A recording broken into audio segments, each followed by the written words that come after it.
Hello and welcome to the first episode of our mini series, How to Do a Muzzle Flash in iMovie. Every day of the week, this week, we are going to upload a video on how to do a iMovie muzzle flash. There are many ways of doing a muzzle flash in iMovie, and I'm going to show you some of my favorites and some of the best ways to do them. So if you missed the announcement video, feel free to click on it if you haven't seen it. But the announcement video basically talks about where to get movie props, safety, how to make the recoil look realistic, things like that. Remember my Photobucket account on my YouTube channel's homepage. If you click down here under free movie assets, it'll take you to a Photobucket account where I upload a whole bunch of video files and still images of things you guys can use in your movies. We have things like buttons for bloopers, another video, and today's topic, muzzle flashes. Has a whole bunch of other things too, like RPG warheads, some tracer rounds, sniper scopes, bunch of things that you could use.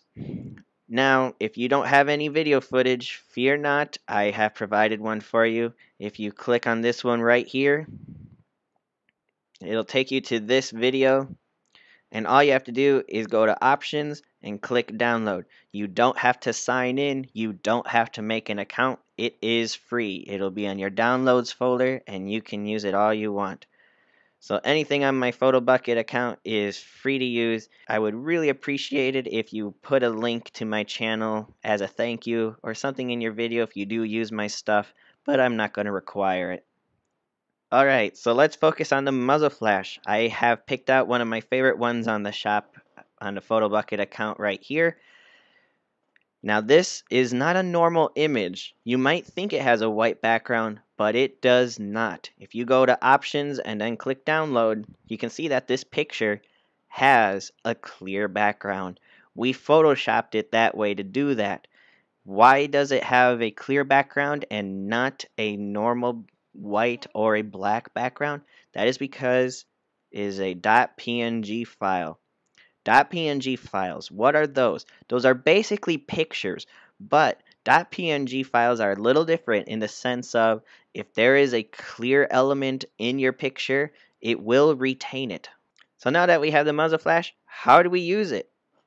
Well, if you download that video, you have some footage to practice with, so follow along. If you have your own, follow along again. If you already know how to do muzzle flashes, I still would recommend follow along because maybe you'll learn something new or a new thing to implement into your future muzzle flashes. So let's get started here. So the exact frame I'm going to work on is the second muzzle flash bang. Now to view more frames per second, I am going to use this bar and scroll it more to the side. That way I can view a little bit more. So let's refine the location here. Alright, so there's the recoil. Now today specifically, we're going to be using Picture-in-Picture to put a muzzle flash in iMovie. If you do not have Picture-in-Picture available to you, go to iMovie, click on Preferences, and under the General tab, make sure the Show Advanced Tools box is checked. This will allow you to use things like Picture-in-Picture and green screen. So once Picture-in-Picture is enabled, go to wherever you like to save your photos. Here we go. Drag it and drop it right into iMovie. Click on Picture-in-Picture. And there's the muzzle flash. You can drag it around, you can adjust the size, all those other good things. If your muzzle flash is pointing the wrong way, I'll tell you how to orient it. Click on this little gear on the side here. Go to Cropping, Ken Burns, and Rotation. Now you can use these arrows to rotate the muzzle flash around. If your video file is set to fit, it will have a black background. That's how iMovie works. Make sure you set it to crop. Then click Done. Now the duration of the muzzle flash is very long right now, set to default. So what I recommend is we drastically change that. Double click on your muzzle flash file, go to duration, and click on 0.01. Hit enter.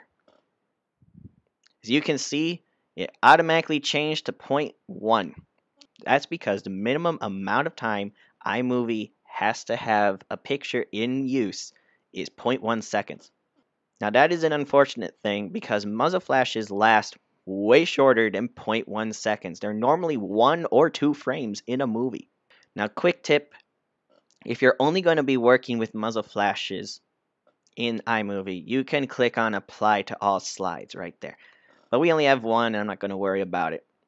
So now, again, this 0.1 second, we got to make that a much shorter time. So go to Picture-in-Picture effect and click on this button here and make sure it's set to dissolve and hit done. What does dissolve do? Well, that is going to take the muzzle flash and make it fade in of existence slowly. That helps decrease the amount of time the picture is on the screen. So now, where's the recoil of the gun? Right there, correct? We want that segment to have the muzzle flash. So obviously drag that in place. Now that the muzzle flash is in a more accurate location, what are we going to do next? So now the frame where the gun is going off, we are going to highlight that. Right click on it and hit cut.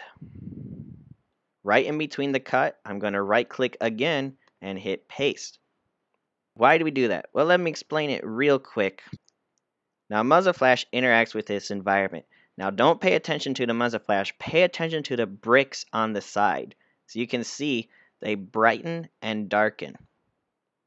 We want to make the muzzle flash more convincing by having it act as a light source. So this tiny segment, double click on it, go to video effect, and you can apply one of these effects. I recommend glow personally.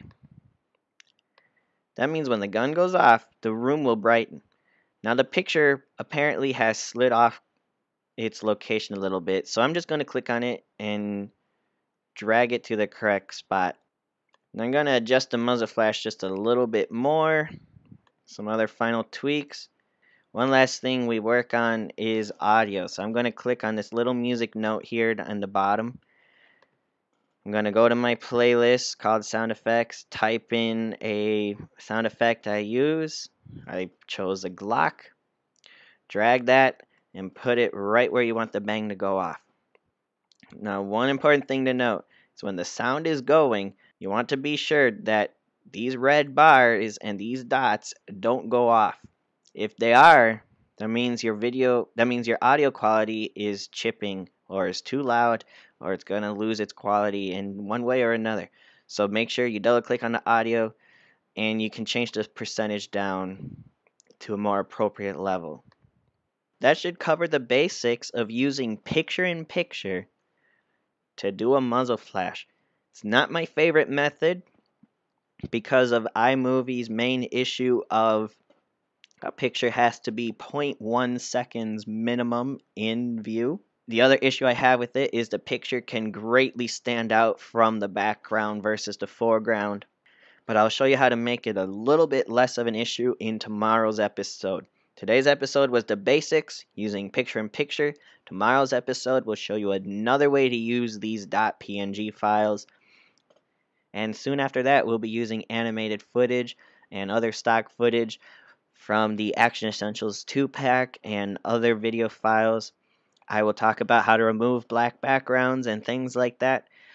So I hope you guys practice this, and I hope you enjoy tomorrow's episode as well. See you soon.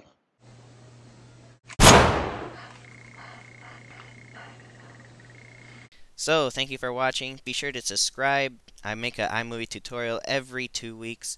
Make sure you hit like so others know this is a good tutorial. You can follow me on Twitter if you want to get updates that way. Make sure to check out the description. I put a lot of work into the description. It provides a nice outline for the tutorial. Frequently asked questions are answered in there. If your question is not answered in the description, feel free to leave a comment and I will do my best to respond. If you have a special effects request, also post that as a comment. So once again, thanks for subscribing. I look forward to helping you with your movies and your future projects.